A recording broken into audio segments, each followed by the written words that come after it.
to go back to yesterday and to go back last week in terms of our panelists. I'm seeing two of them so far. Clyde was ahead and Denise Deming. What happened to Dr. Bishnu Raghunas? You're there? All right. Well, we look out for him joining at some point in I'm time. here. Dr. Raghunath is here. Okay, wonderful. Welcome to the program, sir. Thank you. I see you were in your element last evening amongst some big fellas, boy, and big ladies too. Well, boy, you have to deal with them when you have to deal with them. Huh? Right. And let me just clarify, I'm not talking about big in size, I'm talking about the big in capacity Big before, in capacity. yeah, before One somebody. was an old, one was an outgoing minister, and one could be an incoming minister. We Yeah, don't. yeah, yeah, yeah. I like the lady from Tobago. She speaks her minds, Yeah. and I think she was on our program a couple of weeks ago talking about the tourism business in Tobago. We're talking about Donna Haddad, and she has a very practical approach to politics.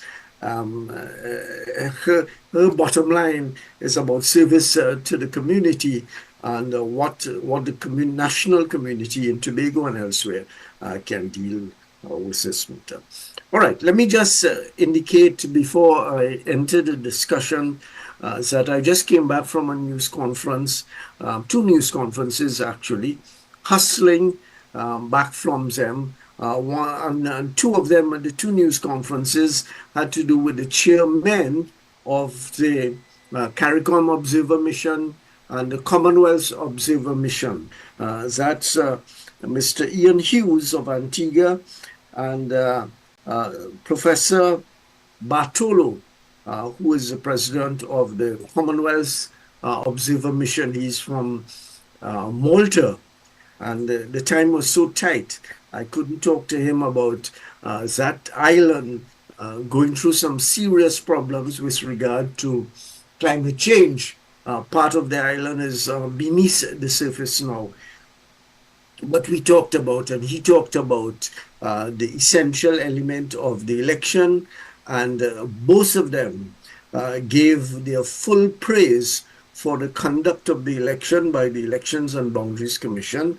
They had no major problems. Of course, there were minor complaints here and there. Somebody don't have a poll card or something like that, but nothing of real significance.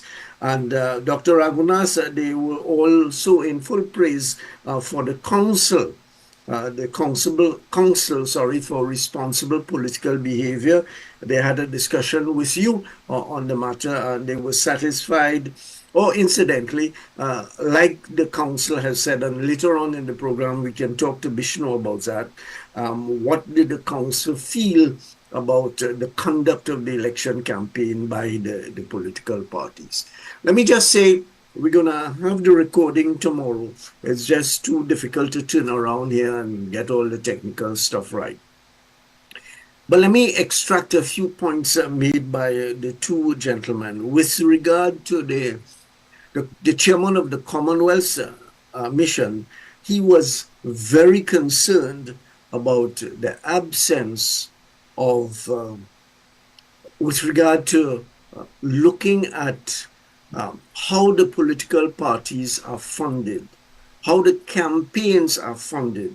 And he made some very important points about denying democracy to the masses of the people when the corporations fund the political campaigns. And I've heard a figure of one of the parties, 30 million. I don't know how true it is or anything, but it's a figure that I heard. And what he was concerned about is the denial of the rights, the right that you stick your finger in the ink for.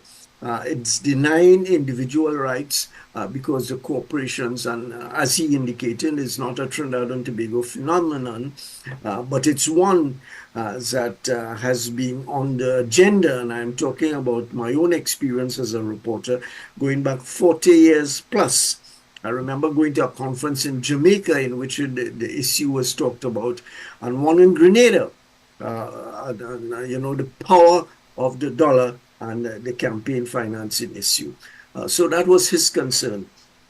The chairman of the CARICOM Commission, Observer Mission, sorry, Ian Hughes, And incidentally, both of them and most of the members of the two missions, the two teams, have been going around different parts of the Commonwealth and the world, making observations about how the elections are conducted.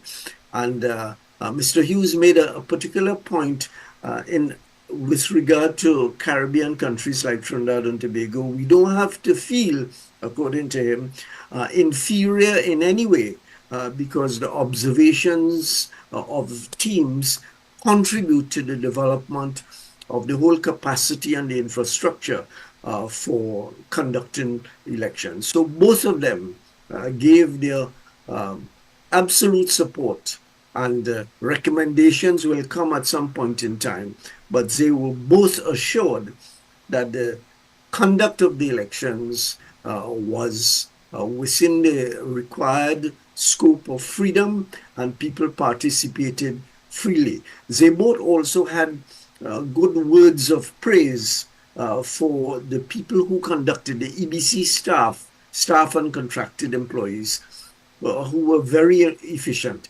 They incidentally went to 260 something. I don't remember the plus figure, but over 200 polling stations across the country and in Tobago, of course.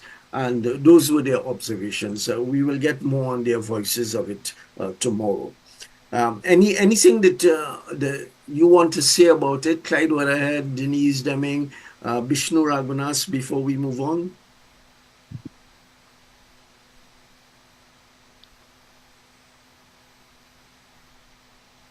Yes, I think your microphone is off, Clyde.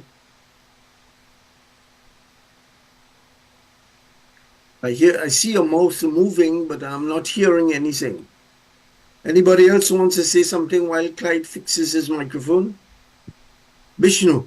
All I will say is simply, yes, I did meet with both teams, and I did, in fact, both teams raised the question of campaign financing with me. Um, with the Commonwealth Mission, I observer team, I noted that one of the observers was from the Maldives and who was the head of the Transparency Institute there. So, of course, he raised the concern of campaign finance. And I told him that we've been talking about this since 2003. Unfortunately, no government has seen it fit. And then I actually had to tell them because, in fact, we were meeting at the Hyatt, and I told them just upstairs of the room that I was in 2016, we had a 2-day conference talking about campaign financing and so forth that the government, after the PNM had won the election in 2015, that they had promised in 2016 after this 2-day conference that they would bring the legislation to Parliament. Of course, nothing ever came. So I said, governments really don't want to do this. In terms of, they did ask about how the campaigns are being funded, and I said, well, basically it's contractors and other private companies pouring money into the campaigns. And in fact, for this particular campaign, I am projecting at this point, and I still have to work out the final details, but we close to $1 billion in terms of expenses.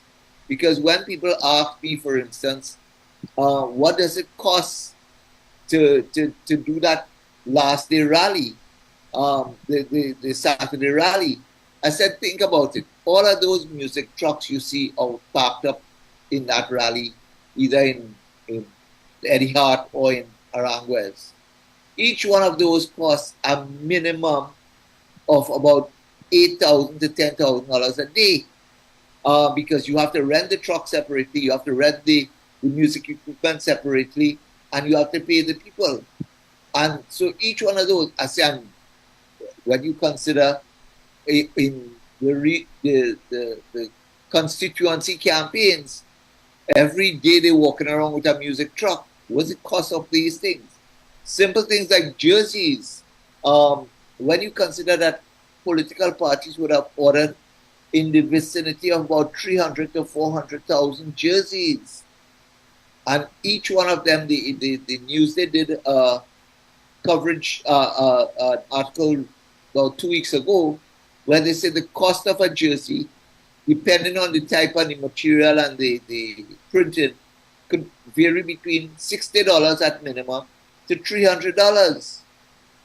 And that's the kind of, so when you consider, even if you got an average price of $100, and you're talking about 300,000 jerseys, think about the cost of jerseys alone, and nobody's paying for that. And of course, nobody's paying for whatever is wrapped in the jersey. I ain't going there. And interestingly, you're going to hear his voice responding tomorrow. People who are listening tomorrow, that I asked Professor Bartolo as to how did the politicians, the leaders of the parties, react to them raising the whole issue of campaign financing. Incidentally, he used to be a politician, and so he's talking in terms of experience. And his reaction, with a smile, I could see his face now, is that they're not really interested. They're not interested.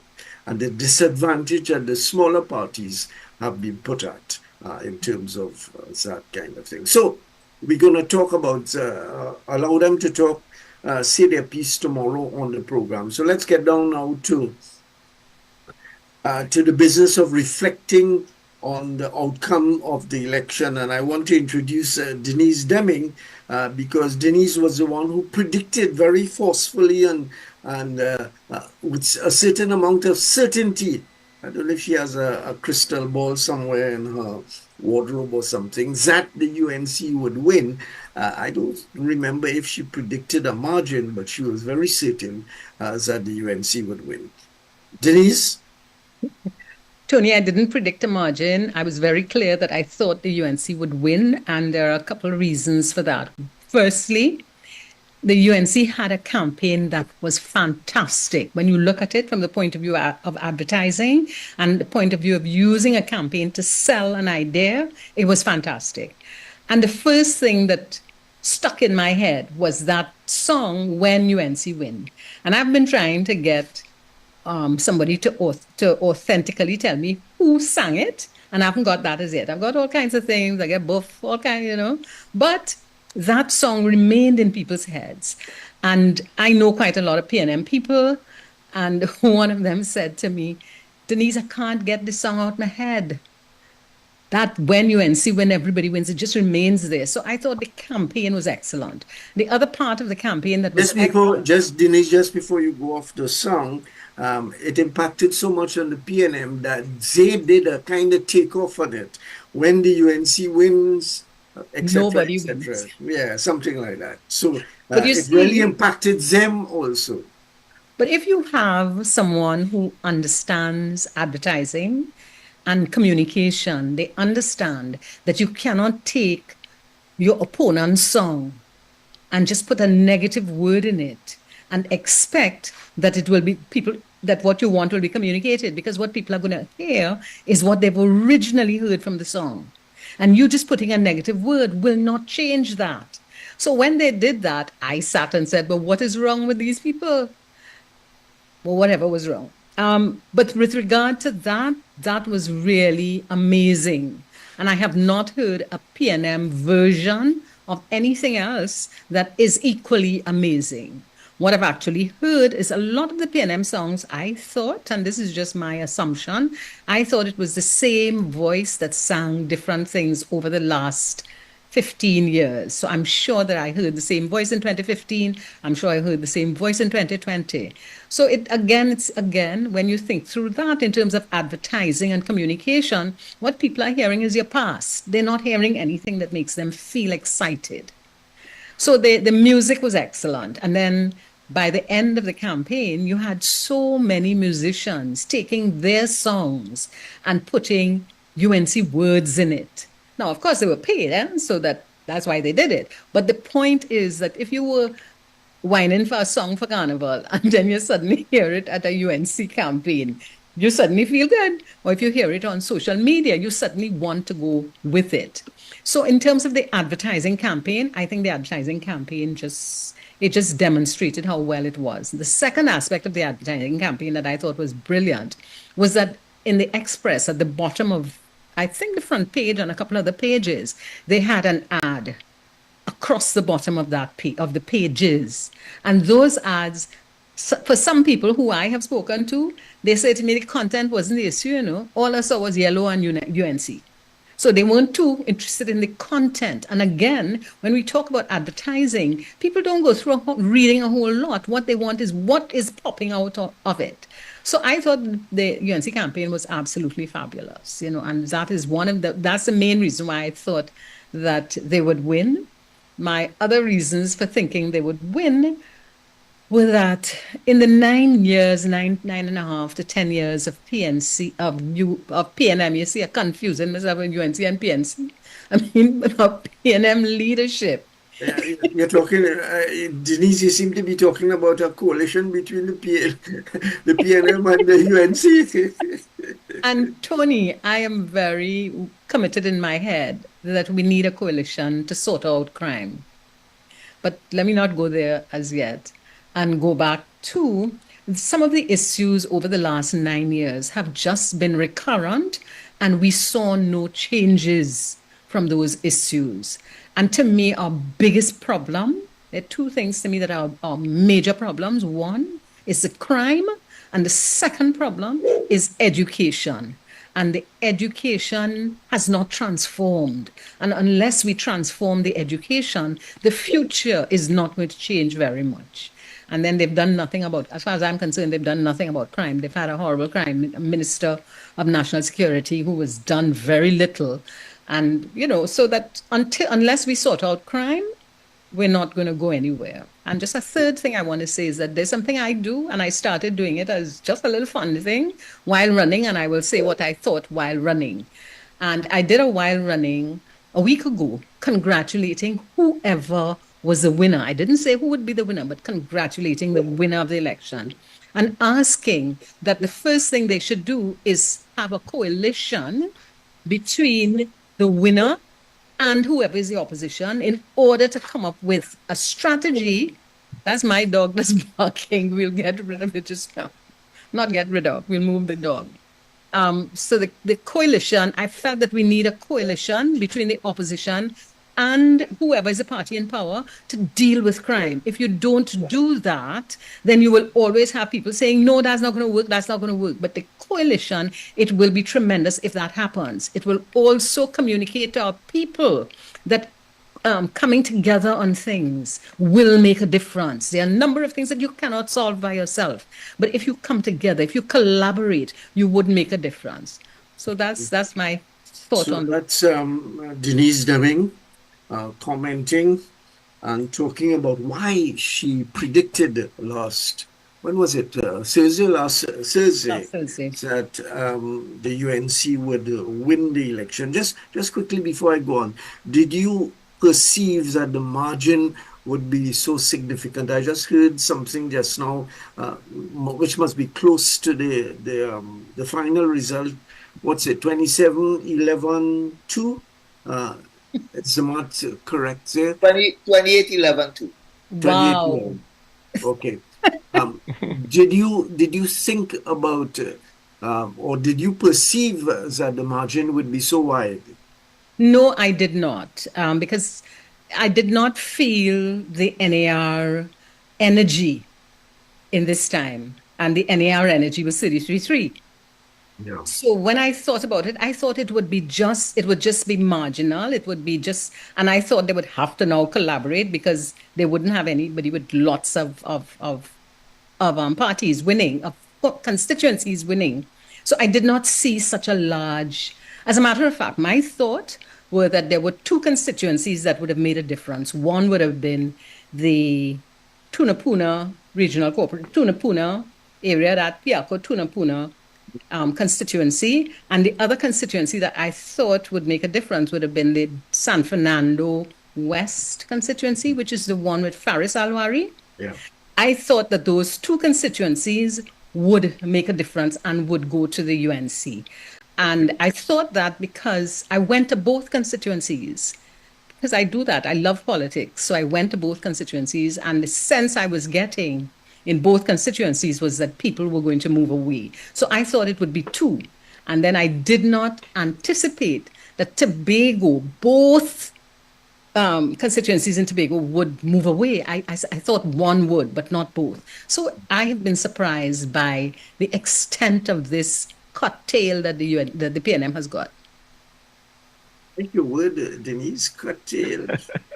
You might be tempted to use another one, another No, I won't use the cocktail. anatomy with an A, but we will leave it at that for the point in time.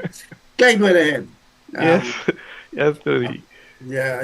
Are you Um, surprised by the victory and the extent of the victory? I am not surprised by the victory. The extent I am a bit surprised by.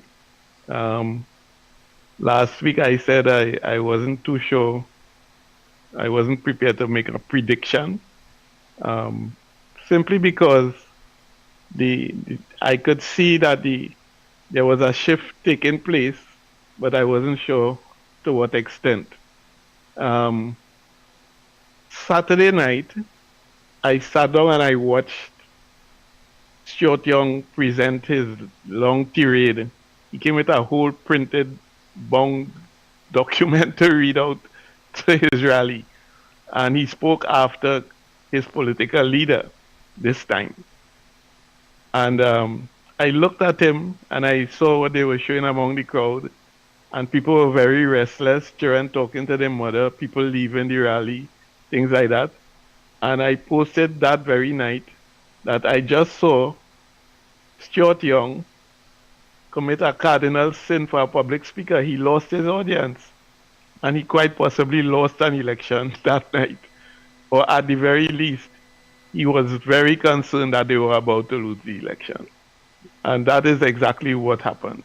Yeah. Um, Clyde, just before you go on that point that you made there, is that he was convinced they would lose. On election day, on election morning, I went down trying to play young reporter again, going to talk to politicians on We there. saw that. We saw that. You put your foreign man face. And I asked him a question about the campaign and how he felt about it. And there were a few words that he used which struck me. And I checked with another reporter if he had heard it. And the words, I don't remember verbatim, but it was to the effect that he has done his best. And what he didn't say, well, I do my best, but if we get blows, you can't blame me for that. It was he didn't use those words, but he certainly used I have done my best, and I got a sense from that they weren't as confident as I thought they should have been or could have been, and that is that every politician on the stump must sound like if he's going to win all the seats, and that stuck in my mind that something was brewing there that they were aware of.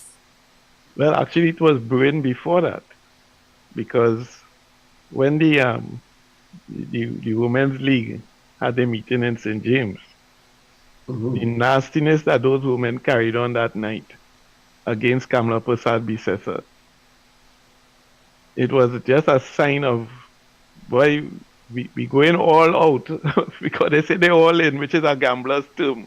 And they choose the right term, all in, a gambler, he put all the chips there and he said, let me put this on the bet there now, right? And that meeting to me was the most disgusting thing. I put a post on Facebook the next morning that my MP, Camille Robinson Regis, got up there and talking about Kamala and she against democracy and this, she's a threat to democracy. What crap? And talking about the woman's physical condition in a kind of way that, I would expect that from them dotish men. But from women to be doing that, and then this lady who went up in St. Augustine, who was a minister in the Ministry of Legal Affairs, she learned to talk a mile a minute. They made her a MC star of the PNM. And she just went on and on and on, ranting and raving and saying nothing. So that from that night, the campaign of the PNM took a turn where they literally became desperate. Then Marvin Gonzalez, himself an ex-policeman and a legal officer, an attorney at law, now the Minister of National Security, comes to the papers and says, well, the US is telling us they're interested in certain candidates, and if they win, they wouldn't work with them. And what kind of crap is that? So he got into the conspiracy theory nonsense, like some of them, and then the whole campaign just went downhill from there. And it reminded me, that rally reminded me of the COP closing rally in 2007, where they brought Naipaul's sister to do a speech, and actually a couple of candidates got up and walked off the stage. It was so bad, but this was the worst I've seen the PNM in a long time. Stuart Young made up a manifesto on the platform every night. I spoke to the Minister of Finance and he gave me the figures. I spoke to this minister and we come up with this policy. And that's they were so unprepared for the election that they said they were most prepared for.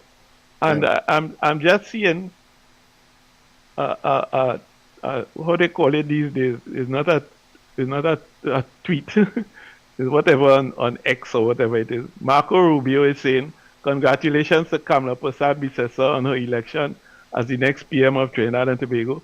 She's a strong leader, friend, and an U.S. ally who shares at POTUS's priorities on security and immigration. Mhm. We look forward to building a close partnership for the future of Trinidad and Tobago and the entire Caribbean. Well, she has been talking in confident terms and tones about the possibilities with regard to cooperating with the Trump government. So maybe there are some connections being struck there. But on that same thing, talking about the woman, something that Kamala Persad-Bissessar said on was it her acceptance speech, or, well, not acceptance, but her declaration of victory, or some other time, she said something about the pain that she has suffered over the years because of the bricks and brats, she didn't use that term, that have been hurled at her. And I don't normally feel sorry for politicians because they give as well as they get. And I really don't feel sorry for woman, man, child. They're all the same. I really have no sympathy for them. But it struck me that she clearly has medical problems and so on, that she must have, in a way, she was saying that because she has started talking about her frailty. First time I've heard her talk about it. In a way, she was saying that how I am, it's because of what I have got. And of course, my cynicism would turn immediately on what you gave to. But in a moment of, I don't know, that you feel that politicians who have developed the political culture about screaming and shouting and making all kinds of wild allegations against each other, that there is something coming through that we need to pay attention to. But that's just my moment of sympathy. It went very quickly thereafter.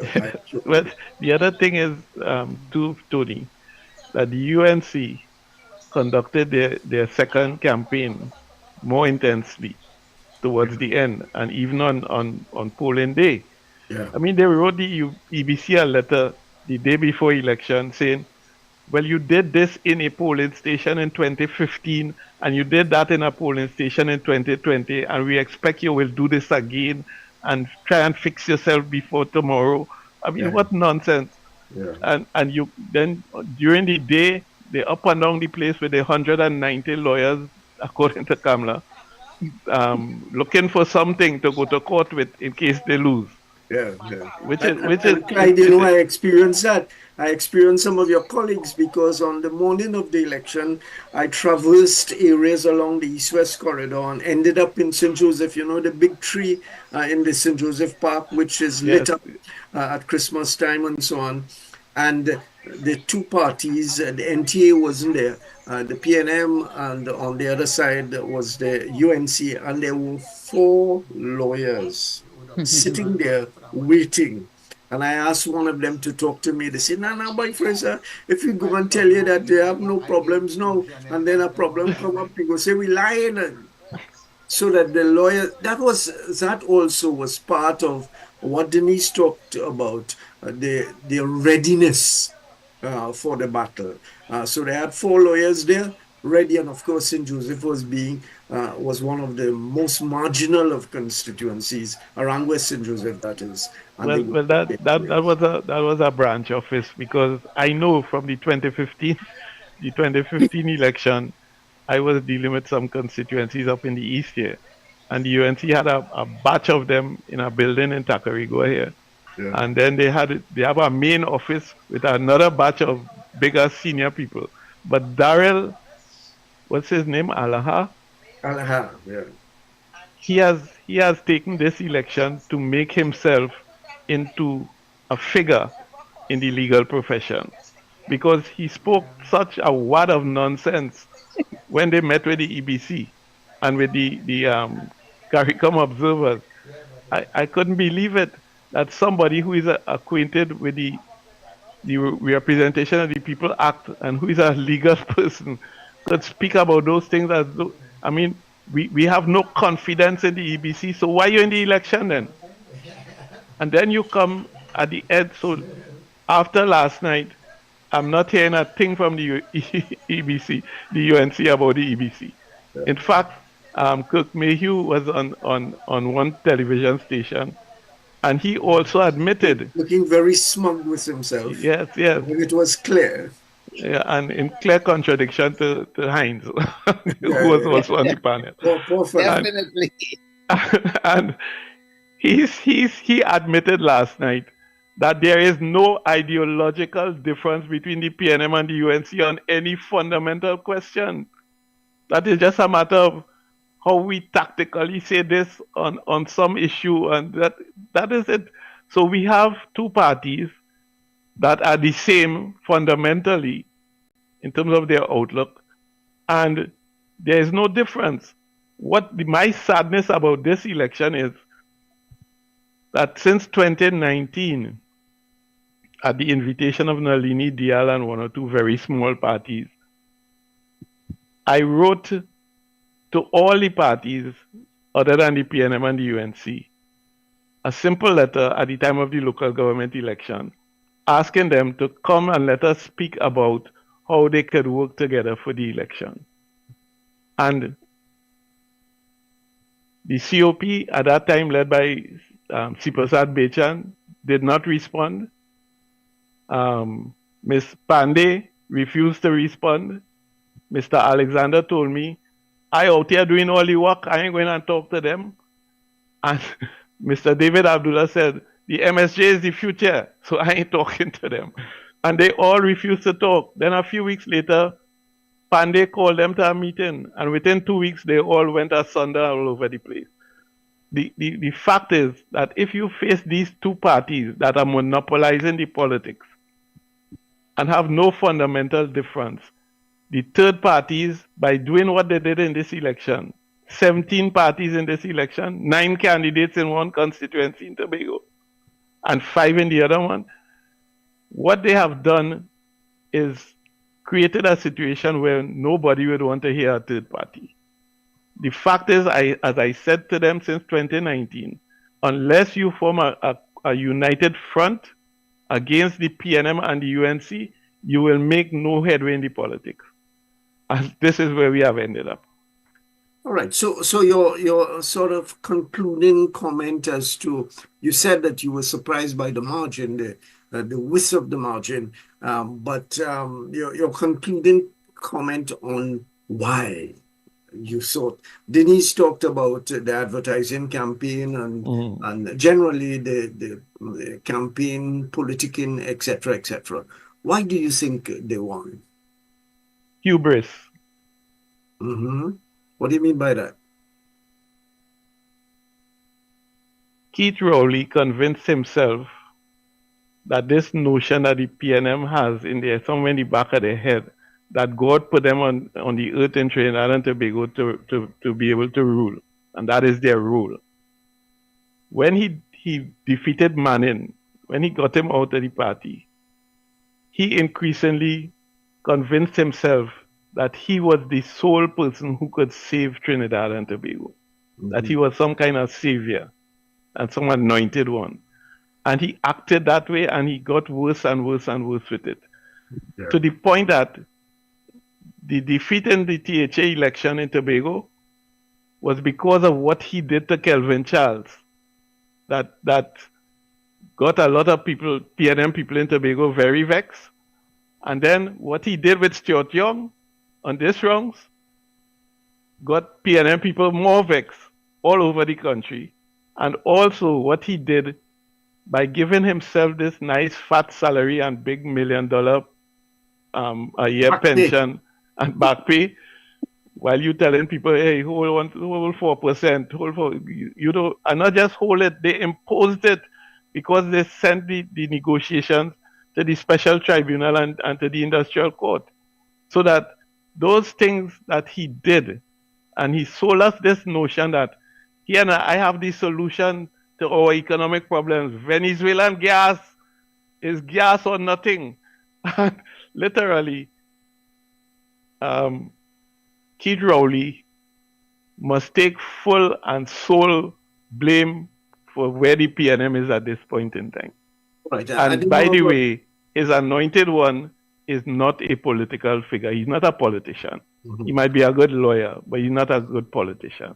So, we could come around to defining what's a politician and what's politics, but for another point in time, we do that. Incidentally, I have a notion that I have no grounds, no basis for it, more than suspicion, that I think that the date of the election was foisted on Young because Dr. Rowley wanted to rid himself of all of the responsibility. But I have to be careful. He might sue me for saying that. Saying that. and I have no money to pay him, so that... Tony, can I... Sure. I just want to comment, Tony. I want to comment a little on what Clyde is saying. And I want to remind Clyde that in 2015, Dr. Rowley led an excellent team to win the elections. And I think that he was still there, that at 2015, this is what he did, and they performed very well. And I can say that because at that time, I was part of the communications team. But this time, they've not done the things that the communications team participated in. And one of the reasons I wrote an article about the Bournes Road meeting was that Shamfa Kajo did a speech which 9 years ago got 60,000 views. Now, in today's... I remember it very well. Huh? I remember the speech very well. Yes. I saw her on the platform at Bournes Road, and she was dynamite. She was dynamite, and she was dynamite. I was her coach, and I have no problem telling people that. And then a couple of weeks later at Eddie Hart Ground, she did a similar speech, and that had another 60-something thousand views. So you had that time, what you had was a well-organized set of presenters. And I mean, people like Faris presented and presented extremely well. At that time, Dr. Rowley presented well. So, but what caused them to present well was... I remember Erica was at that meeting, was she? Who's this? Erica Williams, was she Cornell? Erica Williams, not on the platform, but she was there. She was there, I remember. She was there at the meeting. Yeah. And what Glenda Maureen came out from behind a shadow, and I was shocked. My good friend, but that's another story. What I see as the big difference is that the 2015 had a strategic team that worked professionally. I'm not seeing evidence of a strategic team working professionally since then. Yeah. You know, when you see the things you're seeing now. So, for example, last night when I listened to Stuart Young and Dr. Rowley talking about where the PNM is and so on, I said to myself, there's no way they prepared those speeches. Those speeches just came from their head. And for a politician, you have to prepare your speech. I'm not saying you have to learn it, but you have to be very clear on what are the key messages, what are we going to say, how are we going to say it, when I'm finished here, what do I want people to take away? And I, last night, I didn't get that. and I'm sure, Denise, I looked at the body reaction between Dr. Rowley and Stuart Young, and I was quite amused by it, actually. Stuart was willing and eager to get some space and kind of push him aside, but he wasn't going anywhere. But that's another story. Again, to courthouse closed and no money. And well, the thing is, might have to Denise, represent me pro bono, right? the thing is, Denise, that contrasting those two things, that 2015 and now, when Shamfos Kojo spoke at Eddie Hart, I looked at it on TV, and the woman was bouncing. You know, when a speaker is really in the stride, they actually bounce. She Yes. was like that. But He this had a whole theme. campaign, I listened to her in Tobago Yes. last week, and she was just ranting and raving and carrying on. And then to make things worse, on the day of the SEA, she is attacking the THA for what? That one person tell her it didn't have a clock for somebody to election an exam, and she did. As an MP, you didn't think I should call the Division of Education. You go on Facebook with your nonsense. So, and the other thing is that Dr. Rowley last night, he said the PNM is strong, but we will rebuild. But maybe Clyde, Shamfa's marriage has something. Let me Oh let my me careful. God. I, Let me go to Vishnu before I get myself in trouble here. Dr. Vishnu Raghunath. Yeah, I knew Derek pronounced on the outcome, and his view was that there would be a one-seat victory for the PNM. And Dr. Vishnu Raghunath didn't disagree with him terribly. In fact, he went down a little bit with him. Did you change your mind after that, Vishnu? To some extent, I did. In fact, but I still, in fact, until yesterday morning, some people called me, UNC people called me, and I say, UNC, when UNC wins, everybody wins. Well, my idea here is not everybody, not you. When UNC wins, I stick in with the other part. So I said 2021, but as to the, but that I was just telling them that yesterday. But in the case of Denise and Clyde, to some extent, by last Friday or Saturday, the indications I had gotten was simply that the UNC was able to, would clearly take St. Joseph. The Shigwanas East was safe for the UNC, and they were also safe in Moruga Tabland. And literally, they were going to be fighting for a seat either San Fernando West, La Joqueta Talparo, or Tunapuna or Toco. And basically, they were looking at just getting one to take them across to the 21. By yesterday morning, several things happened, and in fact, if I may react to some of the things Denise said and what Clyde said, let me start with the latest one, Rubio. Was the connection between Rubio and the POTUS and the UNC? Wasn't Alexander's brother the doctor who was advising Trump and them in COVID time? Well, not only COVID time, Alexander boasts that he's part of Trump's administration. So there's some connection there between Alexander's brother and the US Trump administration. I just say that. As to the campaign, one of the things, or two of the things I noticed as we went along the campaign, in this campaign, the PNM was reactive to the UNC. The UNC would come up one day and say something, and as Clyde said,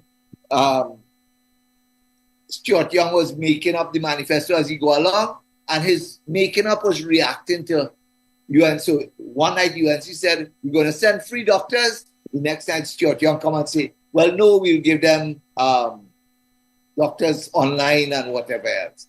And that's the reaction kind of aspect of the campaign that we saw happening with the PNM. They were on the back foot from the beginning. They were not as ready as we thought they were. And when they used the campaign slogan, all in, to me, that was really trying to convince their membership that we should all be in behind a Stuart Young. But clearly that did not happen. And basically, when I looked at the results, last night as the results was coming in, and then last night after the television program, and I came home and I looked at Foster Cummins and Faris Alwari commentary, and they made it quite clear that in both La Joqueta Del Paro and in San Fernando West, key polling divisions, which were traditionally die-hard PNM polling divisions, people did not come out to vote. Before I even got home, though, when we were in the studio and we were looking at the results, the first of the results came from Tobago.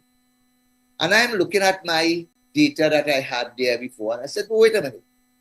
In 2020, in COVID, in the midst of COVID, we had 13,000 people voting in each one of those constituencies.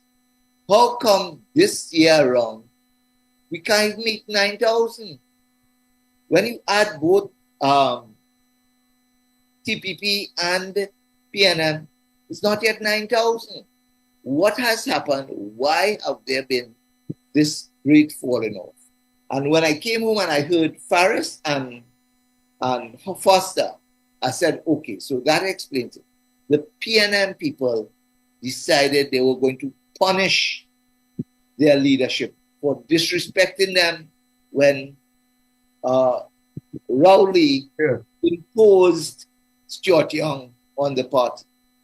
And clearly, when you look at throughout, I mean, I looked at some figures. Ford here in Tunapuna dropped about 3,000 votes. When you look at these kinds of drops, it has to be that people in the PNM said, well, look, if you want to disrespect us, we will show you that we are in charge of this. This is our party. This is not your party to decide who you're handing it to and so on. And that, I think, is one of the things that would have played a big part in what happened in all those constituencies. Because along the East-West corridor, you look at it, and the voter turnout for the PNM has been significantly reduced. Yeah. And the question is, do you have any sense of I know it can't be anything approaching final figures, but do you have any sense at all of the figures? No, we don't. For all, right.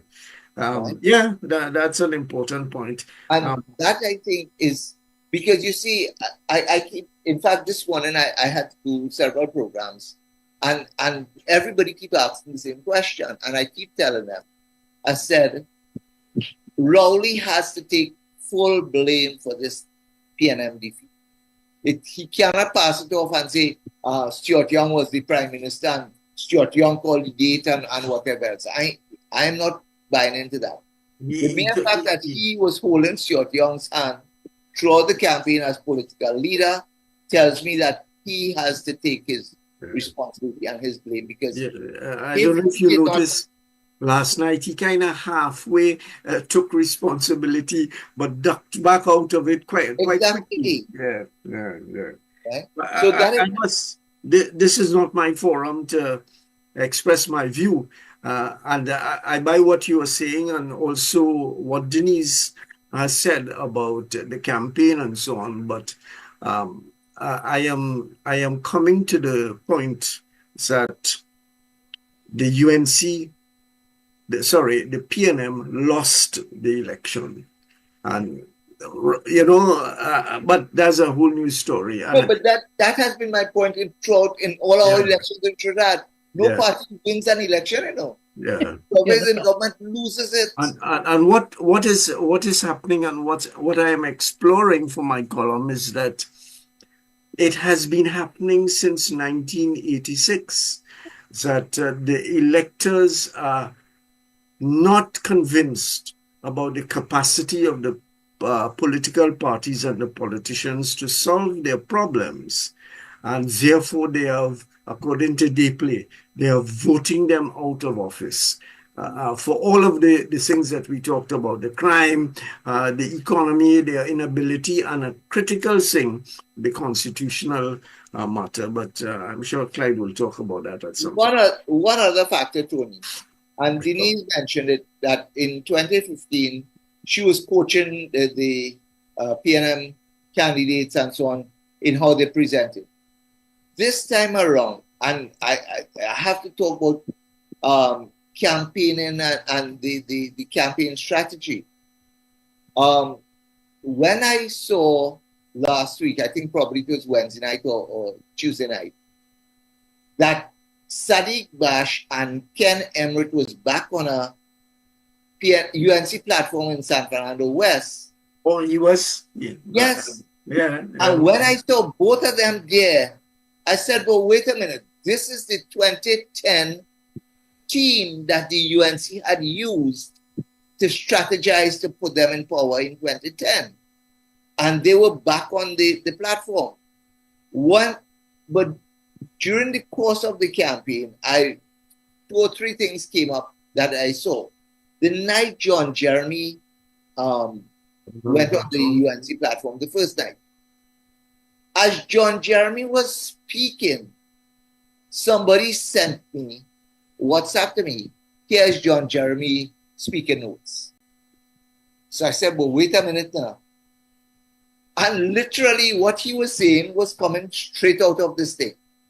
On several occasions since then, every speaker on a UNC platform was given a script. Macamillan in San Fernando West, that same night with Sadiq Bash and Emmerich, I was looking at it on the television, was making his presentation. And he said, you all will have to excuse me, I am going off script because I want to talk about one other thing. So clearly the UNC, whoever was managing their thing, made sure that all their speakers were well scripted and they knew what they were presenting. Unlike the PNM, who go on a platform, well, we have the experience, let me go and rant and rave and hopefully people will believe us. And that was a major difference to me as to this time around in the UNC campaigning as opposed to the PNM. Yeah. Freewheeling is good, but you had to be good at it also. So we are talking this afternoon, or reflecting on the election results of last night. Dramatic and surprising to many, including myself. I didn't think that the campaign generally, I'm not talking about the UNC or the PNM campaign, reached anything close to 86 on 2010, but it was nevertheless powerful. So we are talking about that. We have Dr. Bishnu Raghunas, who is also involved, the chairman of the Council for Responsible Political Behavior, and we're going to quiz him on that in a moment. We have Clyde Weatherhead, lawyer, politician, trade unionist, coach of politicians, as he revealed sometime in the program this afternoon. And Denise Deming, who herself was a coach, and she told us about that. Incidentally, Denise, Shamfa has lost something. I don't know what it is, but I remember that Bones Road meeting. She had a phrase which doesn't come to my mind. Maybe you gave it to her so you could remind her that she was pounding away all the time at that meeting and during that campaign. I remember Dr. Rowley looking at her and saying to himself, what was if my daughter, in whom I am very well pleased, because she really ruptured on the political campaigns end. She seems to have lost it, Denise. She has lost it. She lost it immediately after she went into power. Yeah. What is coming back to my mind is her talking about bond them, bond them. Bondem, yeah, that was the phrase that she was using. Aka Stalin. Yeah, Yes, it was quoting Stalin and using yeah, that bond she them phrase. she played herself well. So we are talking about the results of the election, and clearly everybody is surprised. I was quite surprised by it myself, the extent of the victory by the UNC. And as I said, I'm going to talk about that at some point in time. And I'm not saying that the campaign wasn't good. I'm not saying that it influenced, but I think the PNM, like the UNC, and I remember, I'm sure that Vishnu will, being on a panel at UE post the 2015 election when the UNC lost, the People's Partnership lost.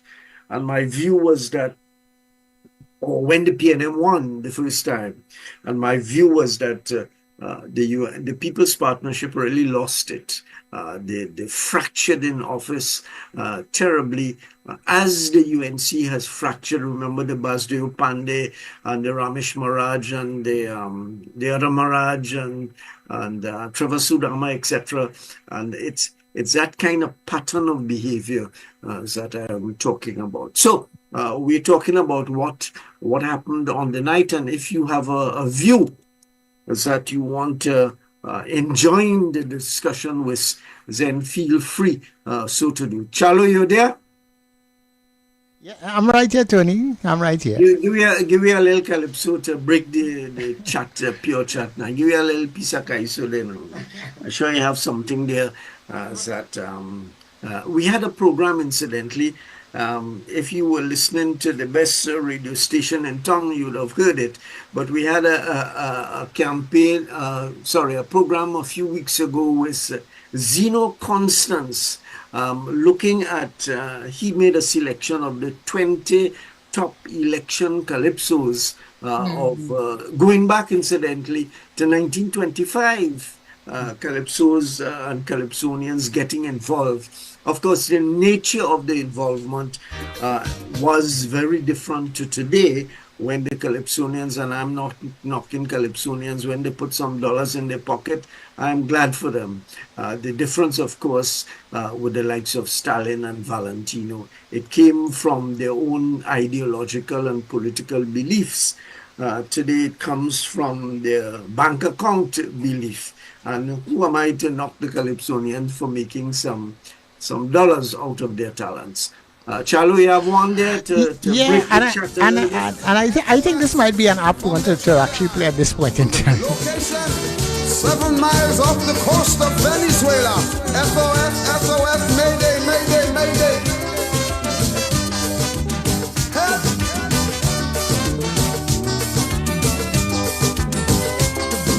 Help!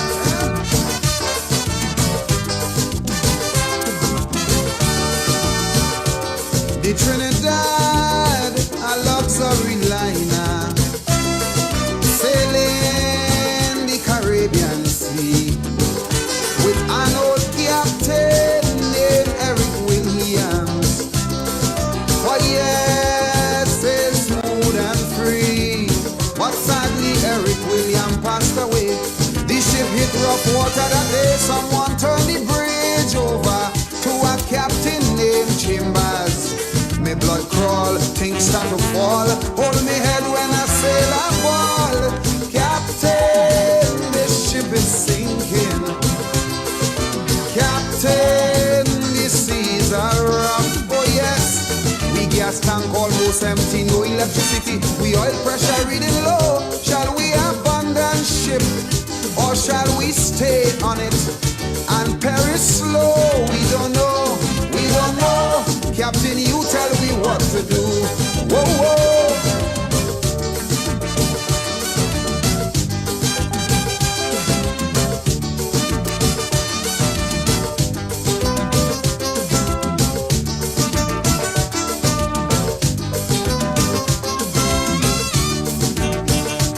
The Trinidad, oh, she was a beauty. surpassed. And in her day she sailed majestically. There were few in her class. All right, everybody, and of course, what you were listening to, that was the first half of the program from yesterday's drive time with Tony Fraser, right? So, I'm sorry I can't give you all of it because we have to get into some other things, and of course, the mid-morning show is already in progress, right? So, stay with me, and I will be back shortly. Your mid-morning just got better. Join Sir Charles for the mid-morning mix and mingle, where good music, real talk, health, and family matters come together, and your voice is heard. Whether you're at work, on the go, or just taking a break, this is the perfect mix to keep you engaged, informed, and entertained. The mid-morning mix and mingle, weekdays, 9 a.m. to 12 noon on New Era TT Radio, Net Radio.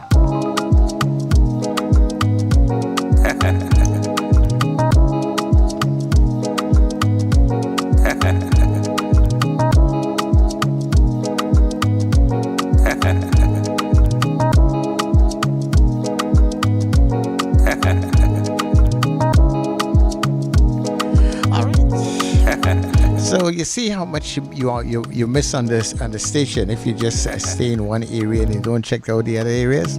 Plenty of things are happening, and of course, I said that was just the first half of it. Sorry, I couldn't give you all of it because of the time sprain, because it was like 2 hours long, you know. But just to let you know that coming up on the drive time today with Tony Fraser, he has a couple interviews. With the chairman of the 2 observer missions that came to our shores for the elections, right, of the one of the Caribbean mission and professor of the Commonwealth. Well, they will give all our listeners an insight into their findings as to whether the elections were conducted on a free and a fair basis by the EBC. Tony has an interview with Ronald Butcher, and a Barbadian-born cricketer who represented England also. Roland has just released his autobiography, so you can join Tony Fraser and his guests just after the 4 o'clock news, around 4 or 5 p.m. today inside of the Drive Time Exchange. So, good morning to you. Good morning, Trinidad. Good morning, Tobago. Good morning to our neighbors in the Caribbean, our friends who are streaming all around the globe. We are happy to have you. Happy am I to have you right here on New Era TT Radio. Of course, to our neighbors in the Caribbean and our friends who are all part of this globe, wherever you may be. It's a real pleasure to be in your company. So glad that, we have so many people waking up with us. Today being the 30th. Today we'll actually make it 1 month. Yeah, the 30th is actually 1 month that we started our transmission and our stream to you guys, and I must say it's greatly appreciated, that the fact that you have so warmly opened up and and accepted us. That means a whole lot to what we are doing, and that gives us the encouragement, will give us the encouragement to go further for you, right? So thank you so much. 1 month, and we thank you so much. Once again, it's always good to say much thanks to the Heavenly Father for bringing us inside of the species. We thank you, dear God, and everything. Let it be a blessing on to you. Sir Charles, that is me. This is your mid-morning mix and mingle. Almost out of the first hour. But we're going to just, do all that we have to do. We're going to do our motivation, do our weather, and then we're going to jump straight into it and then open the lines to take your calls inside of the next hour. I want to give you as much space so that you can ventilate and talk about the things that you want to talk about. And then coming up at 11 o'clock today, Steve Williams will join me as we go on the inside. So we have a fairly good space, but we have to make the best use of it.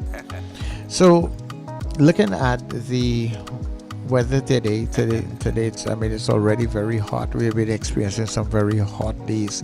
Um, Lunchtime yesterday, I just had to step out for a few minutes, just, and boy, I could not wait to just get back inside. It was sweltering, and it seems like a lot of days are like that. Sometime this week also, I think it was on Monday, I was passing through an area. I was going to vote. Passing through an area, I saw two guys working on a wall. So I saw the guy with his barrow, and he's standing up in the sun, shirt over his shoulders. He's basically bareback. And I'm asking, I said, boy, how all this make out in this kind of heat, boy? And he's like, boy, just don't think about it, man. You had to do what you had to do. I couldn't do that. I was not built for that, first of all. That sun will murder me, But for people who have to be outside there, working in this kind of heat, I must say I don't envy you at all. But I wish you all the best. However you get through it, and how you cope with it.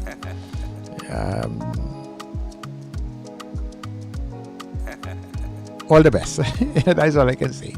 But today it's going to be a mostly fair day according to the weatherman. Fair but hazy conditions despite the brief isolated shower, and I can do that. A fair night is expected. A significant concentration of Saharan dust is also present in the atmosphere, so sensitive persons should take necessary precautions. And when I say sensitive, we have some sensitive in different. When you think sensitive, some people, you can't talk to them at all. You say anything, they get offended. You talk hard, they find it. You're shouting at them. You're talking easy, they find that you ain't talking in a way that they like. You do this, they vex. You do that, they still vex. Not you kind of sensitive people like that. I don't know if Saharan is what scores that for you guys.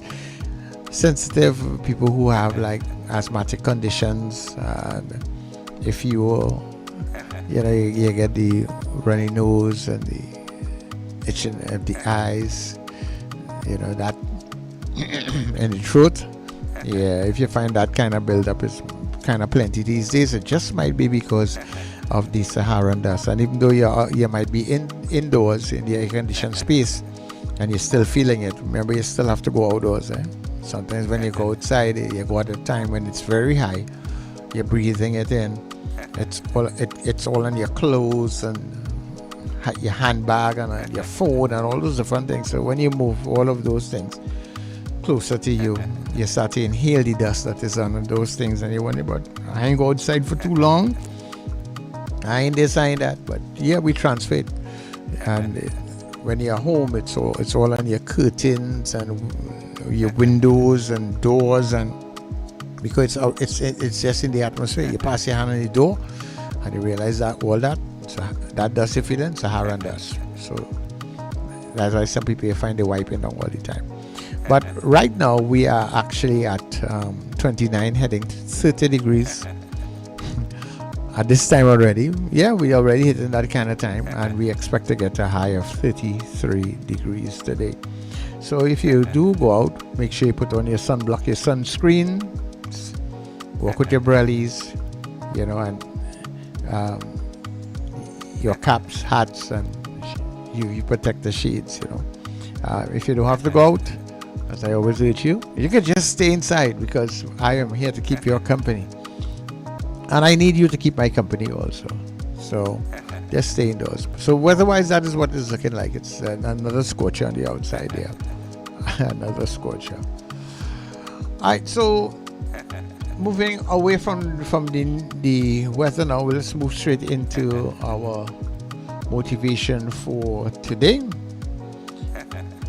One that I hope that will resonate with you and that you would like. To all the folks who are on the roadways doing your stuff, merchandisers, salespersons, whatever you may be. delivery. Good day to you. Yeah, and if we're keeping your company, better yet. So today our motivational reading is coming from the book of Mark chapter 6 verse 11, and hear what it says. Shake off the dust under your feet. Very short. Shake off the dust under your feet. I think I'm not too 100% with how it went, but I think that verse was when Jesus was talking to some of his disciples. I think he had sent them out to go to minister to people, to let people know about the good news of God and stuff. And so the homes that they went into, the people who received them, well, they were receptive to those individuals and they wished them well. They spread the message. And for houses that they would have gone to that would not have been too kind or receptive to the message, the good word of God and Jesus, and that is what he was talking about in the book of Mark. I think he said, I think it was Paul, right? Shake off the dust under your feet. Yeah, when you leave, dust out your shoes, so that you don't want to take any bad vibes from that space. You don't want to walk with that bad spirit.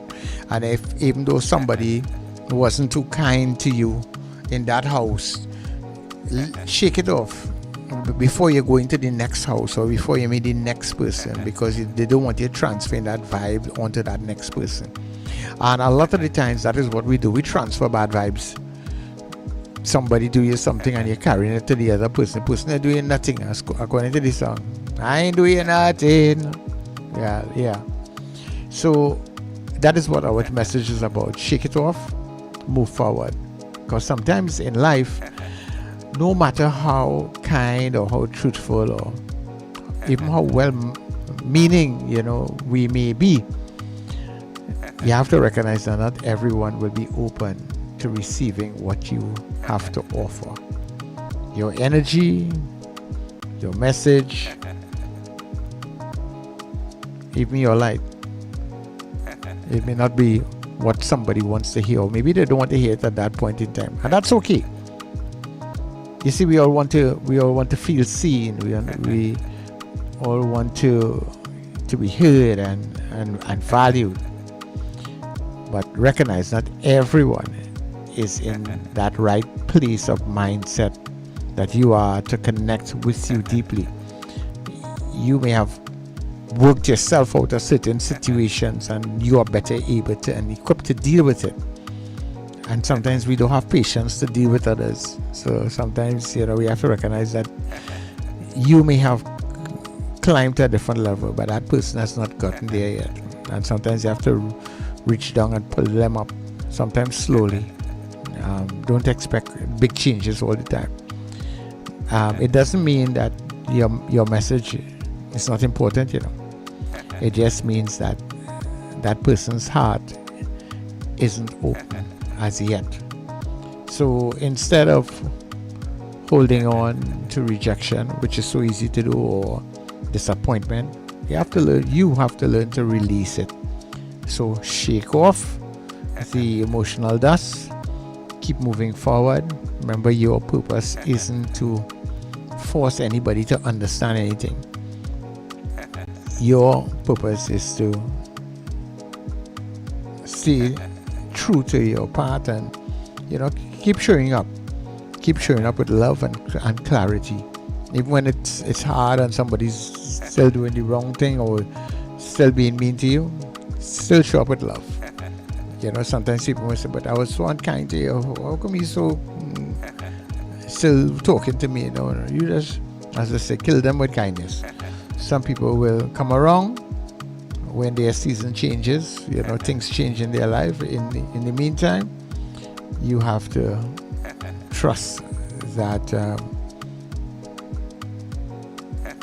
that God has sent you here to plant a seed, not force the seeds to grow. Right, so you just keep working, keep shining, and the right hearts will recognize that, the light that you have. So stay grounded, stay kind, and keep going. And that's my motivation for you guys today. Have a peaceful and a powerful day. Yeah.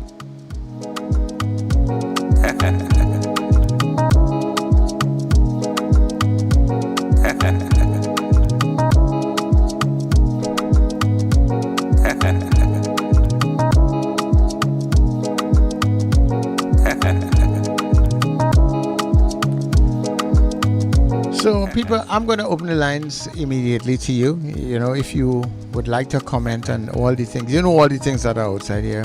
The general election of 2 days ago, it's still very much fresh in our minds. There's a lot of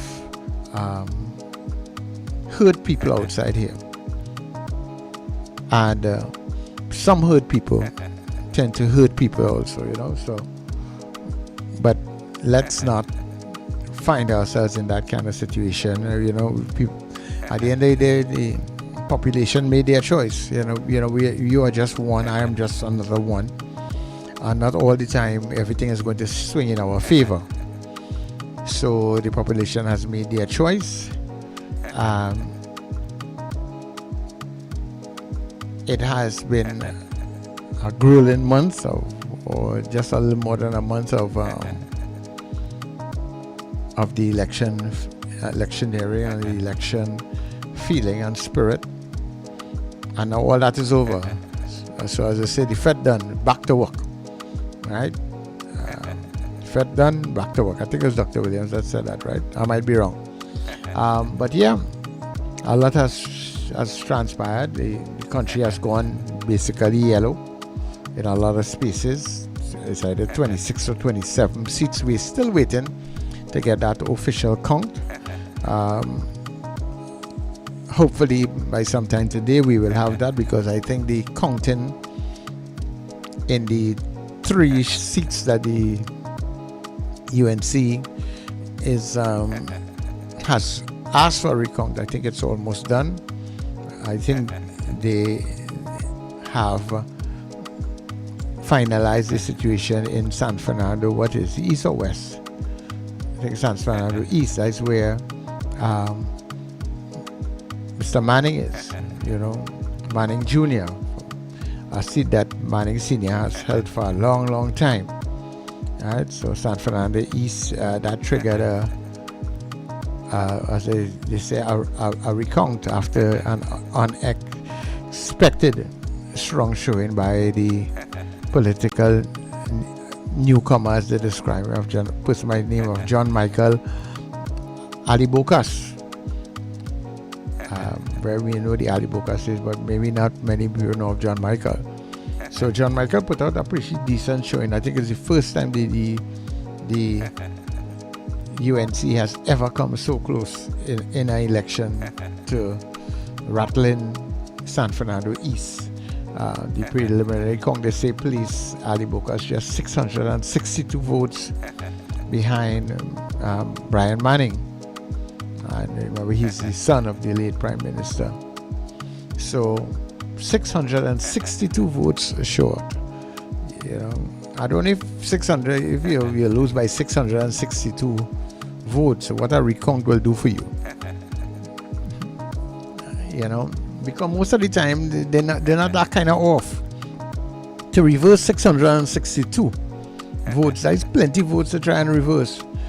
You know, as I said, I could, in the case of maybe Shamfo, where it is in Tobago with the 20 or 16 seats, I could see that. I could say, okay, yeah, we could request that a recount in that area there. But once your people were there and did what they're supposed to do in monitoring the counting of the ballots, 600 and something votes is plenty to try to overturn, or for the EBC to make that kind of mistake, you know.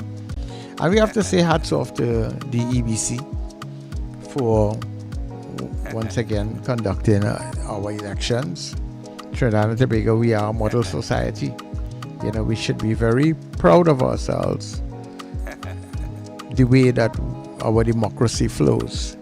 You know, we can change governments without any major disruptions in our society. Nobody ain't going and burn down no place. Nobody ain't going to block up no road. Nobody ain't going and stone down nobody party headquarters. You know, no people, no voters are not going to be intimidated by anybody else, and that you can't come out your house because you vote for this one. And you know, we are in a really good place where that is concerned. If it's one thing that we have going for us in Trinidad and Tobago, it's how we treated our elections. Maybe that is not too good for us in other space, because we tend to do that for almost everything. You know, things that's happen, and serious things happen, and you would expect the population to be angered and come out on the road and march and sometimes even protest, and nobody does anything. Everybody just sits quiet, and like we just take in everything, you know. All right, so where are you guys this morning? 868-281-1315. You can call me, you can WhatsApp call me, you can direct call me, you can send a message. We want to hear from you, all right? So, as I said, you know, I don't like being by myself. I always have to call and make the thing happen, right? So, I wait to see who will trigger, because sometimes we need a trigger, you know. But Kingsley can't be that trigger for me today. Yeah. So that was the situation with San Fernando East. I see also the Dr. Rowley has signaled his intention to resign today. That is creating a whole lot of talk going forward also. But we'll see how they go. But good morning to you, caller. Hi, everybody. Morning, Mr. I listened to part of the recorded program you play back there, which to me generally says what we've been saying. It was really PNM lost the election. You know, and you know, the thing is this. If a government moving bad, now remember, most people not analyzing nothing in no such a detail out there. They don't have no time for that. But when people have feelings, you know what I mean? How you come across the people, how you're rubbing people. These are real important things, huh? Right? So we could analyze as much as we want. For the majority of the population, they could sense when something's not right. And you see the tones of the Prime Minister, a lot of times they rub people wrong. You know what I mean? So just as they pointed out in the program, the key reasons why PNM people would have just not voted, pull their support, some of them would have voted for other parties, is exactly because of that. And it's not sense sometimes trying to convince them to change the ways. You know, there are points in time you have to just stay quiet and leave them to fall on their own sword. Because if you're trying to tell them the road they're going down wrong, you're getting tied down, because people want to convince you that they are crap and sugar. You know what I mean? So you just sometimes you have to, that's why I give up on trying to tell them that what they're doing is not right. You know what I mean? Now, it had things that they suggested that I like. For example, not taxing people's pension. That's a good idea. But you had 10 damn years here to do something like that. You know, you put out an election platform. Now, I hope the UNC take it and run with it. You know what I mean? But all this time you're there, you ain't doing nothing properly. You fix yourself and you're now talking that on a platform. So sometimes it's better just for people. I think a lot of people tell me where I felt, which was, I'm going to keep my mouth shut, leave them with the nonsense, and I will talk another way. You know what I mean? And that is what they get faced with there. He should ride into the sunset, because the very things that made him good in opposition made him bad as a leader. The bullying ways, the talking down to people, you're insensitive, and you really just of this opinion that no matter what you throw at people, they're bound to have to take it because they so hate somebody else. There's another way people deal with that at times, and that is what they're faced with. The more data come out, the more evidence there is that a lot of people just decide, I'm not going to vote. I'm not voting, and that's what they were faced with. By the way, there is a professor out there called Jeffrey Sachs. If anybody has time, go on Google, pull him up. He was an important U.S. diplomat. He was right in the heart of the breakup of the Soviet Union, advising governments and all kind of things. And he's been saying a whole lot, explaining a whole lot. And if people just go on YouTube and look for his videos, they would learn a lot. You know what I mean? Because he made two statements I signed recently that encapsulates what we are trying to deal with, some of which we're not to learn from. You know, he said if a country plotted and orchestrated 64 regime changes in 42 years, that is between 1947 and 1989, and built over 750 military bases across 80 countries, that is be called peaceful. Yet this same country accuses China of being a threat to the world. Right? He said the real reason the U.S. is clashing with China now is shared jealousy and insecurity. While America squandered trillions on endless wars, China was busy building its future, educating its population, expanding infrastructure, and lifting many out of poverty. Now that China's success threatens U.S. global dominance, Washington is lashing out instead of owning up its own failed priorities. I think that statement encapsulates the whole U.S.-China clashing right now. All right, I'll go on for now, Okay. and let's our room later. No problem. Thanks very much, Mr. Hotep. And I think that is a fair assessment and looking at it where the U.S. is concerned. And they're probably just lashing out now, you know, trying to reclaim a space and trying to pull back something that has already gone. And they themselves don't have what is needed to contain it in their space anymore. It has gone on to other places, and other people are now in control of it. I don't know, maybe now they are waking up to that, but I don't know if they could change that right now. Good morning to you, caller. Yeah, man. Right. America's in the same predicament we're in, retooling the economy. And my thing with this situation, when I ask people these questions, they see the response I get about the cooperative economy and stuff like that. Not in a way of how to develop sustainable spaces and resilience and build, get people move one group of, move people from one thing to another situation. Yeah. But what you get is that the economist in Trust she was stumbling on the understanding of a cooperative and so the economic paradigm and advisory that the political elites will get is from one angle.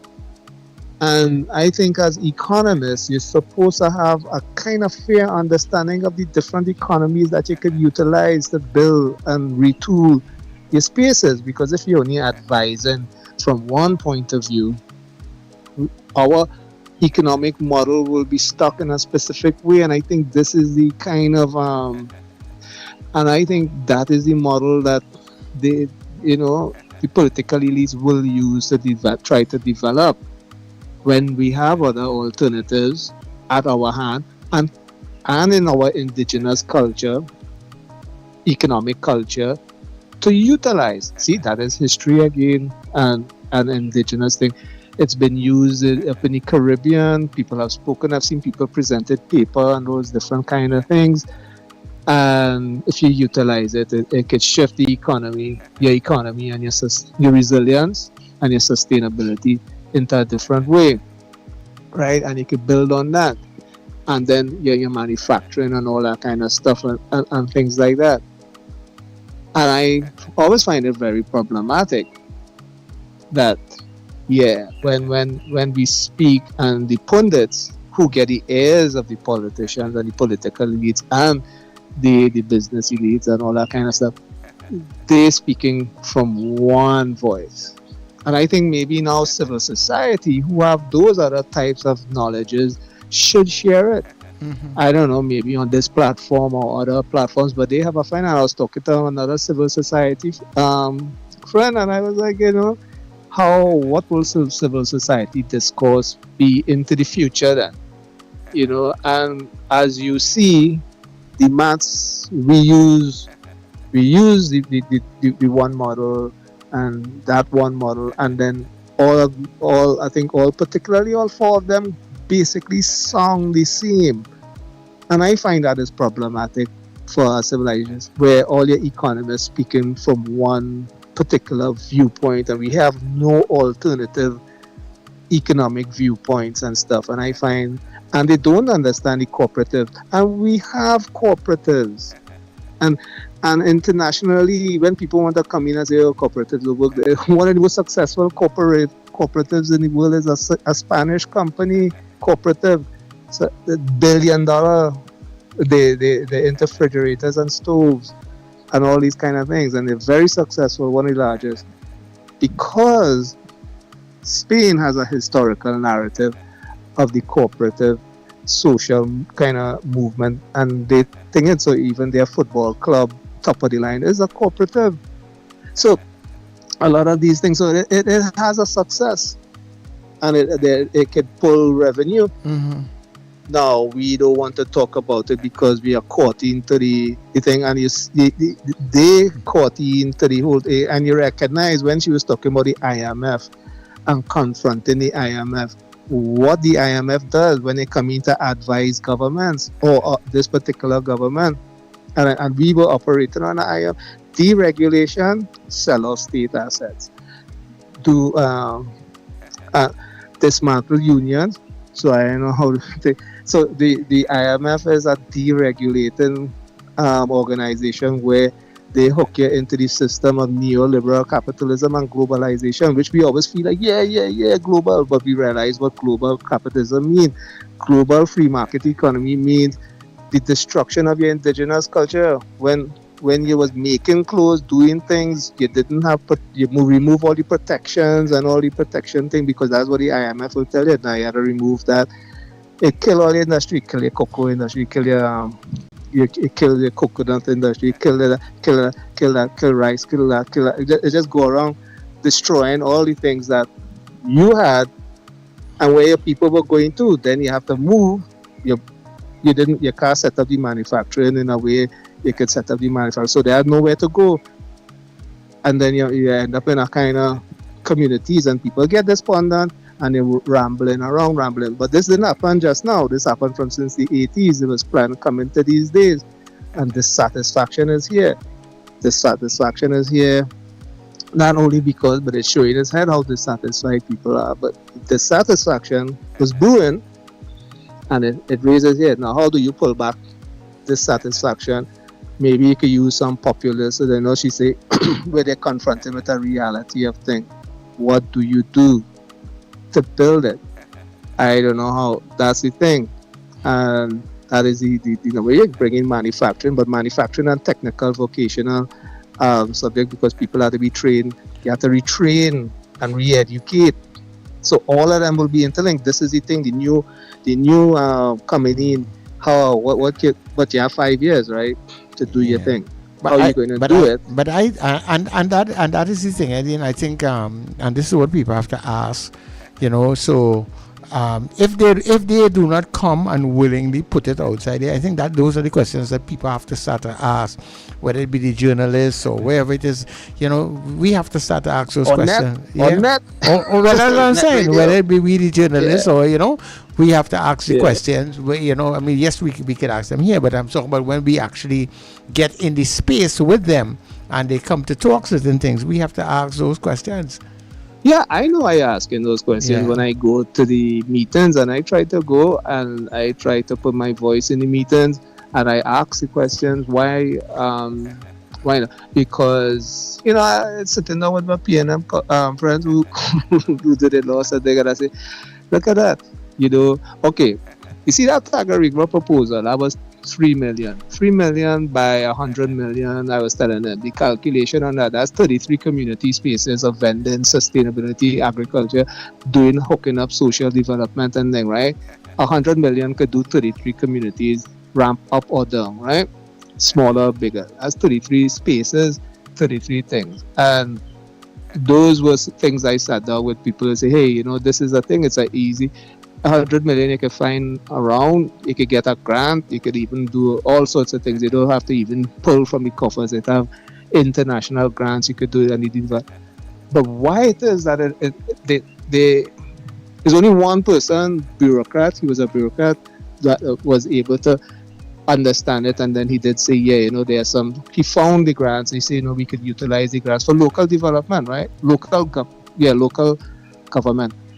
But the structure that you belong to, the system that you belong to, does not take into consideration your voice, your ideas, you are dismissed, and then you're dismissed, and then so if the hierarchy now, this new hierarchy is in the same model as the other people say, there is no difference between you and I suspect they will be ideological level. And I suspect they will be in that same vein. I don't expect anything different from them, really, actually. Right. So I think it's interesting because I reach out to people and I say, hey, why don't you try this for local government? And I think say that because it's a connection. Vending spaces in one space, you connect to young farmers who doing it now. I know young people in their 20s who doing a half a lot, maybe a lot of land, and they're pulling down the greens and the peas, and some of them doing fruits, and I know that just in my thing, right? Just in my purview. Mm-hmm.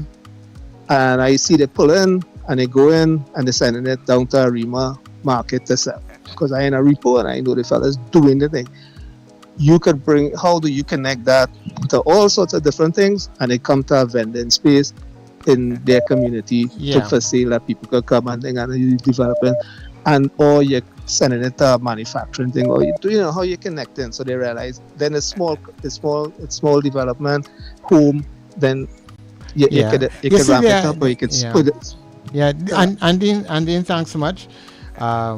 For being inside the space this morning, and there are ways, but I don't know if when people, are getting in government, they only look at macro development, because, when they get in there, they need to make money and they need to make it as quickly as possible so they can start dealing with some of the things that they want to deal with. So some of those smaller things that could probably bring in money, they tend not, we have no time with that. No, forget that. Let me do this. Good morning, Dabadi. Good morning, Sir Charles. Good morning. I was hoping I get through early because things to do. Yes, I can imagine. Yes. I've been working very hard and God is blessing me now. Excellent. More than ever. Yes, Sir Charles. So I took time off. In fact, I had to rewind it. I took a little sit down. So I had to rewind when Dr. Axe was speaking. I saw the rest of the show, but the first half. So Charles, gosh boy, it brought back memories as a student of economics, and it brought back memories as a teacher of economics. You see, Dr. Axe, my daughter is doing her major in economics and accounting. She is a lecturer now.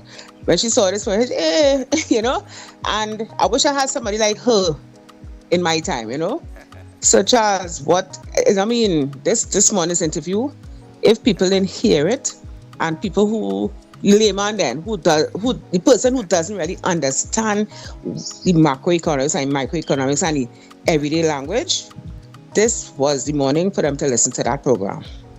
All right? So they could understand me, because she put it down in simplest terms possible. Yeah, that is why you can go back now on the channel and check out the YouTube channel and view it for yourself, people.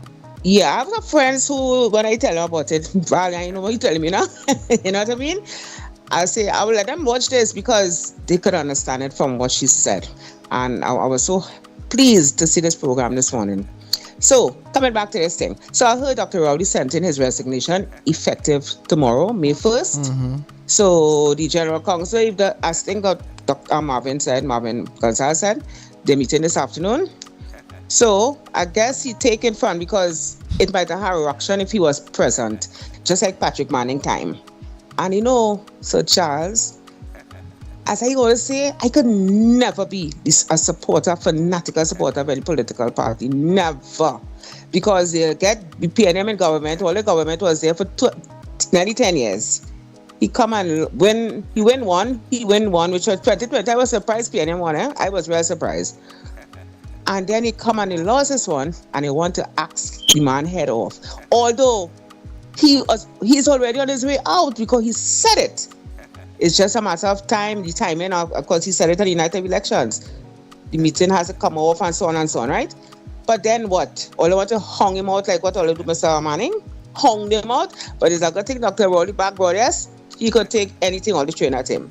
And that's what I like about him. Sophie man to just give up.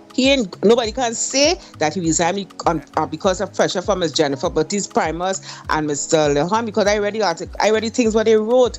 The thing is, Dr. Rowley never say he's staying on. He always said he's going to resign. So what Ms. Jennifer Baptiste Primus is doing? Creating, woman already. They like commerce. Well, maybe she should have created commerce long ago, because when that whole choosing of a political leader came up, she spoke, she talked about it, and then she boiled down like Baji. And then she boiled down gave like in. Baji. She gave in to the pressure. So don't come now. Point. So that is what. Who want to listen to you now? Whatever. Please. And something, she only came in the party in 2012. Like 20 times. No, but what about those who were there before her? All those, the Women's League, whoever in the Women's League, right? Marilyn Gordon, all of them who are former ministers, right? They know the process. But Ms. Jennifer Baptiste had to be bumping her gum. I don't know what she wants. No, I think she knows the process, and that's why she was bumping her gum. But they circumvent the process, and at the end of the day, somebody pull in a corner and say, "You see that? We going so, and done that." And she still went and go with it. That is the problem. If that's the case, do like stand up for what you believe in. If that's the case, tell them, see me, I stay out of this election because I don't believe in that process. If you believed in it the first time and then, well, yes, everything went well and smooth. Watch, you said something because you so believed in it. When you think come, you back down, right? And you agreed with it. So who will take you seriously? Stand on your principles, if you're standing man. up, stand up. If you're not standing up and you're going with the flow, hush your mouth. And it's the same thing with, I will say with Tishara, Miss, what's her name? Karen Nunez. Karen, yes, yeah. It's the same thing. These are people, these are hypocritical people. That's why, again, I could never be in politics because I take it aside and I mean it and I stick with it. So, you agree now. So, Dr. Rowley say, you going now. So, what happening this afternoon? They're going to ratify what? What they're going to ratify now? They have other things to discuss. It's a process. That's other party business. Yeah, because we still have to get opposition leader. No. Yeah, but the point is, that is what the main girl say. Because look at the headlines and the Express this morning. Rage over Rowley. Who's rage? One person, Jennifer Baptiste Primus? No, I don't think so, I think the rage is there. It's more than Jennifer Baptiste Primus. A lot of people and all the disgruntled people who stayed away, all that is rage. All of them have rage. But the point was that they were given a chance. Why didn't they use that chance at that time? Well, that is the thing. Why? And people were begging them at that point in time. I remember we spoke about that. And we spoke about those other individuals. Even when the process was going through, even Ms. Beckles and all decided to keep quiet. Well, right. And it's again a politician. But anyhow, so Charles, let me just touch on one other thing.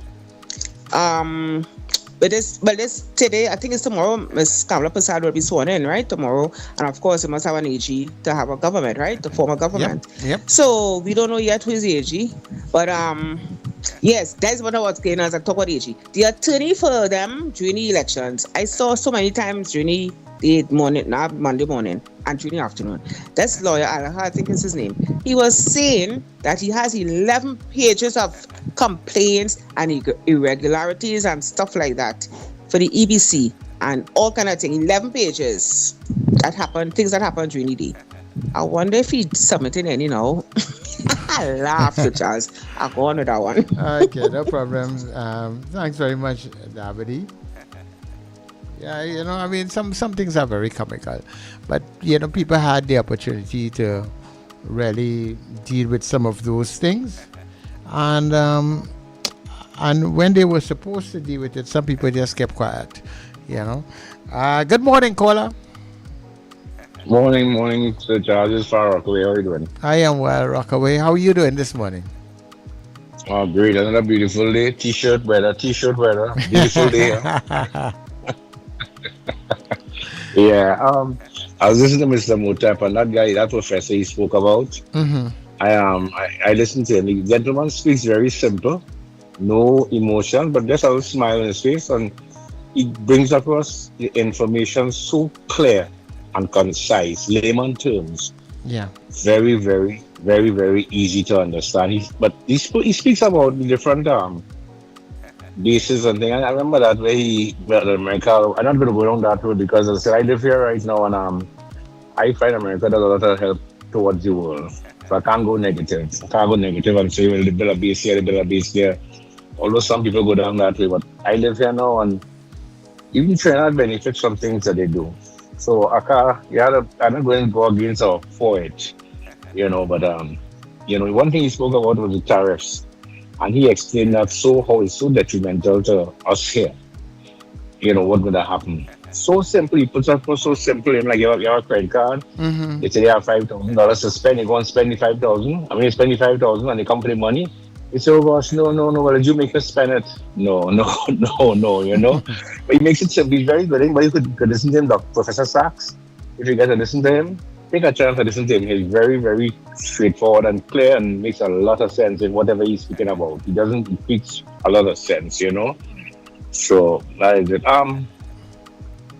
With respect to the elections, I don't go into no sort of in-depth detail. I just nothing much, but everybody is asking, everybody that I speak to since Tuesday, who not in favor of the UNC winning, is asking the question, how is she going to fulfill these promises? Okay, she made the promises, right? She's in position there now. Okay, it's up to her. Let us just say, let me bring it down to it. I have a girlfriend. We gonna get married. I working for minimum wage, and I tell her, I'm going to buy a house cash for you. Come and live with me. I'm going to buy a house, pure cash.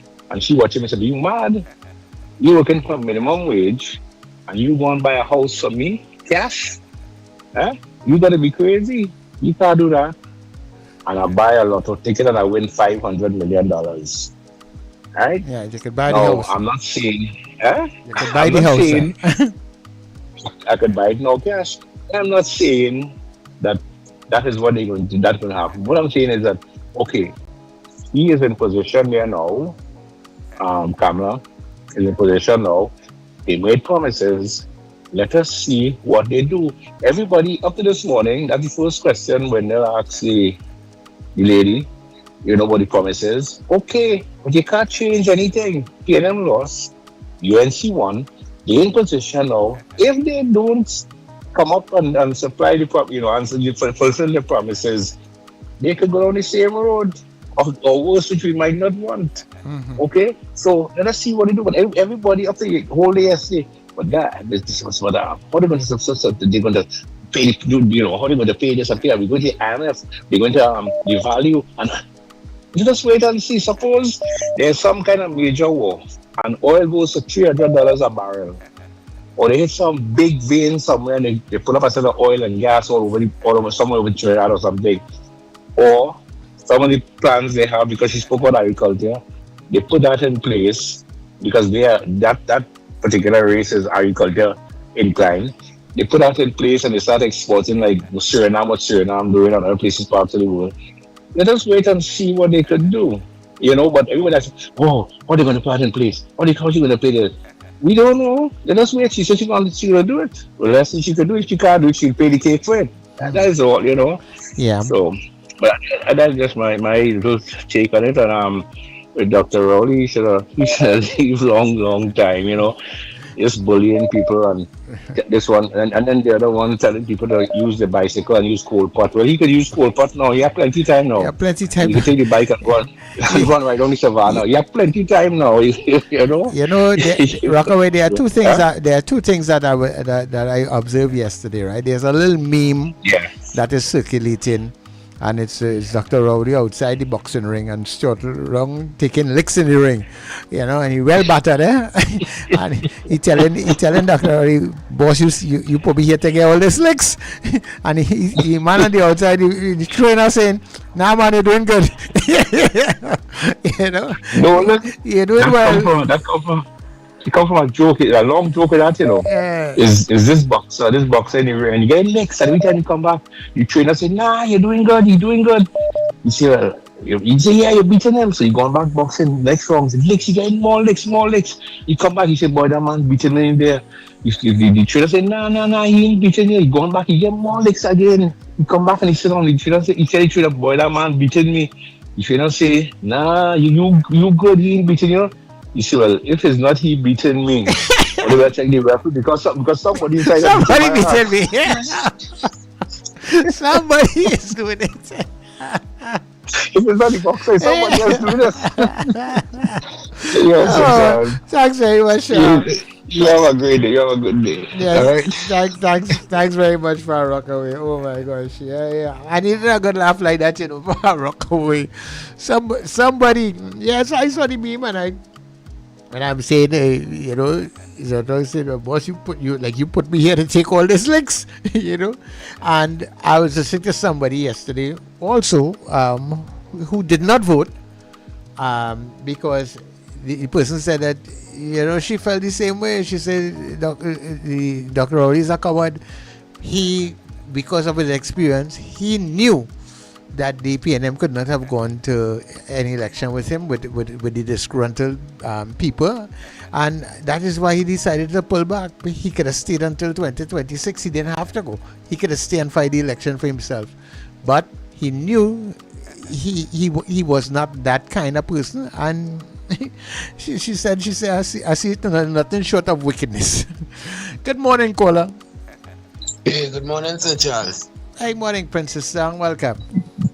Yeah, first conversation we haven't since the election result. Yes. Well, it didn't go the way I would have preferred it to go, because for obvious reasons, as I was telling you, I said, if you look at the oil and gas situation and the negotiations going on there, and the tentative, and the PNM has done all that work already, and it would have been nice for them to have the opportunity to take it home. Now, I do expect that it wouldn't be taken home, because as a policy, it makes sense. If you, next to the largest supplier oil, the largest deposit on the planet, and what we're doing there with Lauren Martini is actually tapping into a reservoir that is 3/4 in Venezuela and 1/4 in our jurisdiction. Now, once we put down a 17-kilometer pipeline to bring it to our facility, for the first quarter of it, that will be our gas that we don't have to buy it from Venezuela. But when we finish drawing down on that quarter, right, after that project going on now, it didn't start to bring gas yet, but that going on now. After that, it's possible and it makes sense for Trinidad and Tobago and Venezuela to negotiate so that the other 3/4 that in that particular basin will continue and come that 17 kilometers to our facility. It's more difficult for them and more expensive, less economically viable for them to have to put on a facility on their side of the Gulf of area and carry it a longer distance and put on a whole process over there when we already putting down the 17 kilometer. So that, I expect the UNC to pursue that, right? Because that's part of the economic process going on in Trinidad.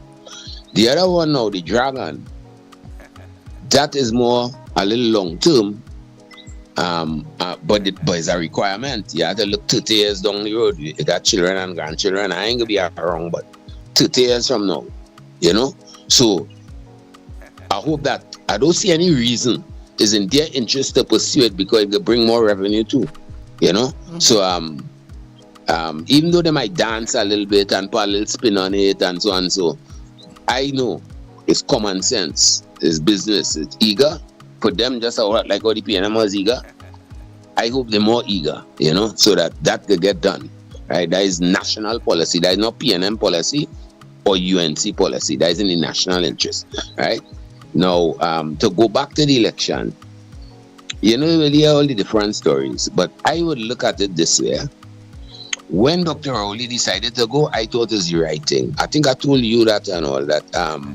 It's difficult to win 3 consecutive elections in any democracy to start with, because people just kind of get fed up here and feel a new leader. I think Dr. Rowley realized that too. Now, within the PNM, if you look at what was taking place and following it in the media, there was some contention as to how they should proceed to get a new political leader. The new political leader is normally the person who would take them into election. Now, the trend or thought of people like Lee Hunt and Jennifer Batiste, and obviously they would have followers, people who had that feeling to it. If you drop 100,000 supporters, right, from the last election, you get 100,000 less. The UNC get a little bit more, but it's not as though they gone to the UNC. There's 100,000 people less because less people vote, right? And it's that 100,000 that are missing. Is the same 100,000. When you look at the data now, you could see like a transfer from the PNM to I did not vote kind of thing, Now, the thing is this. I thought that the process that he went ahead with was reasonably acceptable because it's part of succession planning. But once he had installed Mr. Young as Prime Minister, and I said that on the radio too, he had an obligation to demit office as political leader thereafter and leave that post vacant. Election was due in September. Mr. Young could have been still the Prime Minister all now. Leave him, let him. You didn't have to call him to rush no election to catch him with the pants down and all kind of thing. Let people see him operate, particularly the PNM supporters who were disgruntled. But when you come and you kind of rush it and the election machinery wasn't up and running good, and you have to take blame for that. And that is not the first time Dr. Rowley make an error. He's a human being. The THA election when they lose 14-1, I can't remember the name of the woman there over there who they accused with the zipline thing, that Ifali and them thing. But she was kind of his choice, his person that he thought, But when in truth and in fact, he should have really kind of pulled back and allow, what's the fella name over there who was running the show for the PNM? You know what I'm talking about? Kelvin Morris. Right? Nah, not Morris. Not the Morris? next one who's Oh, the the head of next- the council. Yeah, I can't remember his name either. But I know Yeah, but you know what I'm talking about, yeah. But you should have let them sort that out, right? Now, think about it. And this is why I said Mr. Young should have done. You get the prime ministership, this is how they should have orchestrated. Dr. Rowley, when you say you're going, go. Don't hang around. When he gave a speech in Tobago, somewhere in Mount Moriah or something in the campaign over there, I thought, well, look, that is Dr. Rowley's last speech. I ended up telling my wife that. I say, that is Dr. Rowley's last speech. All right, you're going to Tobago, you get that speech today. Next thing you know, I see him on the platform over here in Trinidad. And you have a prime minister who leading 41 people into election. No, I ain't saying he couldn't, even if he thought he could have hold on to the political leader position, which to me is questionable, because he needed to leave it vacant. And Mr. Young could have boosted himself by saying, hey, here what happened? I have in the convention, and anybody could run. No, Penny might just choose to run. But it's hardly likely you would be able to dislodge a prime minister in the office in a contest where you're running for political leader. So you would have started with a leg up already. Dr. Rowley done favor you, which is reasonable, because if you look at your record and how you and he work together and all kind of thing, we have to be realistic, right? But it backfire, right? But as I said, all know so. Mr. Young could have been the prime minister. Dr. Rowley could have been somewhere. I thought the man going and cock up the foot. The man had to come and resign here now. And he's a man who I feel it's two different things I'm talking about here. The job that he has done and whether I respect him as a leader, right? And how he orchestrated this in the end. And I mean to say, I gave him the benefit of the doubt, because even though I was thinking why he tell me I was thinking and said it, my thinking was them fellas in the politics, not me. So they supposed to have better judgment than me and what. But when I watch how it turn out, and I deliberately kind of hold back and say, let me look at the data, because I wasn't sure. Well, look, if you look at it and you see the UNC, there are real booster votes and a lot of people move over there and supporting the UNC. But when you look at it, you realize, you know something, it kind of stays static, except with the 100,000 who didn't go on. When people say, no, the turnout will be high, so and so, I tell you, I say, when you get 67%, that's a high turnout. We ain't dealing with Trinidad and Tobago, we're dealing globally. In Australia, they could charge you if you ain't vote, fine you if you ain't vote, because they're trying to encourage people to vote now, but voting is a kind of, some people just don't vote, you know, right? Yeah, some people that's what it is. But this situation here, I don't expect the UNC to change policy much in terms of what going on with the energy. Now, a lot of people talk about diversification, and you know I just always tell you, that is not an easy process. It's easier if you get some foreign company that looking for labor and look down here and realize they have a fairly educated population. Let me invest down here, right? And maybe get 1,000 jobs there and that kind of thing. No, you know, maybe you're assembling something, you're processing something. But diversification here had to include a lot of small business and kind of innovation and some. And when I say strange things, cultural things, all kind of things, but because Trinidad and Tobago culture is not that businessmen just get together, let me say 2 or 3, some big businessman who making millions and say, hey, let me take a risk in this. Once they're making the millions there, they're kind of comfortable there, and they're all right with that. The banks tight. They don't have no kind of set of venture capital down here where somebody could go with an idea and it have a kind of a bank that designed to look at what you're coming with and see if they could invest in it. They don't have much of that down here. And the government, one thing I agree with Kamala, the government shouldn't be involved in business. That may mean that it don't have certain critical industries that the government should have a hand in, particularly in smaller states. In bigger countries, you could have private sector running water in this area and that, and in a different way. But in a country like Trinidad and Tobago, who want water in private hands? You think that makes sense? Who want tea and tech in private hands? You think that makes sense? Yeah, I think with the state definitely have to maintain certain state assets. We must some strategic things. We can't put things like that in. I might like the state having national lotteries, but if they're making some money there and they're regulating gambling with a kind of quasi regulation, something maybe, and if some of the money going to sport or what, but those kind of companies, they have to be strategic and necessary. But so that diversification is not per se something that the state go fund, except for in the small business sector. But in the larger, all them businessmen who making all them millions over Trinidad, they have plenty, They got plenty of money abroad, but they won't take a risk. Clico took a risk and they expanded. All right, they bust after a while with certain things that they overreach or whatever. But that is what you need. It has some companies like Matooks and this one, that one. They kind of have other branches in different areas and they kind of they're a little flexible and thing. But diversification ain't easy. The state had to basically borrow money to finance its budget from year to year. What we gonna do? Take that money and get the people to open business? People are asking for this, that, the roads, bad, so and so. So that I would hope that the UNC, particularly with a large East Indian community that have business, and some of them wealthy, whether it's Bagwan saying whether they could encourage the East Indian colleagues in the business sector to come together and do diversification projects. Businessmen generally in Trinidad, not only East Indian, but if they don't do that, and before I go out, I just want to point this. Why I'm talking that is this. We just talk about Lisa's standpoint, Lisa's and this and that and that. That was established under the PNM.